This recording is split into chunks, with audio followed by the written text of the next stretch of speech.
Hello বন্ধুরা, আমি তৃপ্তি। আজকে একটা ইন্ডিপেন্ডেন্স ডে স্পেশাল ভিডিও নিয়ে চলে এসেছি, যেহেতু আজ 15th অগস্ট।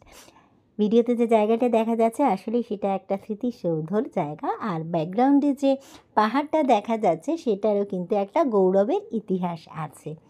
তো এই স্মৃতিসৌধটা হলো সেটা যেটাকে বলা হয় কার্গিল ওয়ার মেমোরিয়াল, অর্থাৎ 1999-এ পাকিস্তানের সাথে ইন্ডিয়ার যে ওয়ার হয়েছিল কার্গিল ওয়ার, সেখানে যে অপারেশন বিজয় সংগঠিত হয়েছিল, সেই অপারেশন বিজয়ের যারা হিরো ছিল বা যারা লিডার ছিল বা সেই সমস্ত বীর নায়কদের উদ্দেশ্যেই কিন্তু এই স্মৃতিসৌধটা বানানো হয়েছিল।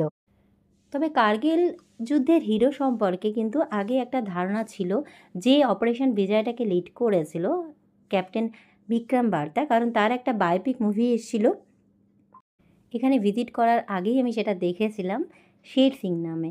তো এখানে ঢুকেই কিন্তু আমার একটা ইন্টারেস্ট গ্রো করে যে তার সম্পর্কে হয়তো আরও কিছু অরিজিনালি সে কেমন ছিল, কী ছিল, সেগুলো জানতে পারবো। হ্যাঁ, সত্যিই তাই। এই মিউজিয়ামে গেলে কিন্তু সেই সমস্ত বীর জওয়ানদের সম্পর্কে জানা যায়, যারা কিনা এই ওয়ারের অংশীদার ছিল, সেই সমস্ত বীর জওয়ানদের। আর এই যে সামনে দেখা যাচ্ছে স্মৃতিসৌধ, সেখানে কিন্তু মার্চ ফাস্ট হয়। সেই সময়টা ছাড়া বাকি সময় কিন্তু এখানে পেট্রিয়াটিক সং চলে। আর ব্যাকগ্রাউন্ডে যে পাহাড়টা রয়েছে সেখানে গৌরবের ইতিহাস বলতে এটাই হলো সেই জায়গাটা, সেই পাহাড়টা যেখানে অপারেশন বিজয় সাকসেসফুল হয়েছিল। আমরা যখন গিয়েছিলাম তখন এখানকার টেম্পারেচার ছিল -1 ডিগ্রি, আর সেই সঙ্গে প্রচুর হাওয়া চলছিল, ঠান্ডা হাওয়া। সব কিছুকে উপেক্ষা করে আমরা কিন্তু ভীষণ উপভোগ করেছিলাম এই গর্বের জায়গাটাকে। আর এটা হলো সেই মূর্তিটা যে ছিল কিনা কার্গিল ওয়ারের অপারেশন বিজয়ের হিরো, অর্থাৎ ক্যাপ্টেন বিক্রম বার্তা। অনেক কিছুই লেখা রয়েছে এখানে খোদাই করা পাথরের মূর্তিতে। তার সাথে সাথে আমরা মিউজিয়ামে গিয়ে কিন্তু আরও অনেক কিছু তার সম্পর্কে জানতে পারি। প্রচুর ছবি, ডকুমেন্ট আমরা দেখতে পাই। শুধুমাত্র তিনিই নন, প্রতিটা বীর জওয়ানদের সম্পর্কে কিন্তু আমরা জানতে পারি।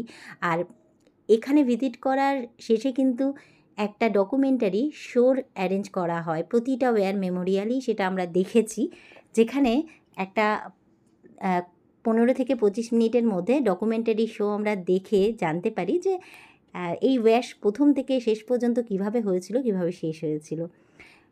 এই কামান, যুদ্ধবিমান সমস্ত কিছুই কিন্তু এখানে রাখা আছে, যেগুলো এই ওয়ারে ইউজ হয়েছিল। আর এই স্মৃতিসৌধের সামনে দাঁড়িয়ে সেলিউট করা, পেট্রিয়াটিক সং শোনা যেন একটা আলাদা আবেগ এনে দিয়েছিল। Happy independence day to all.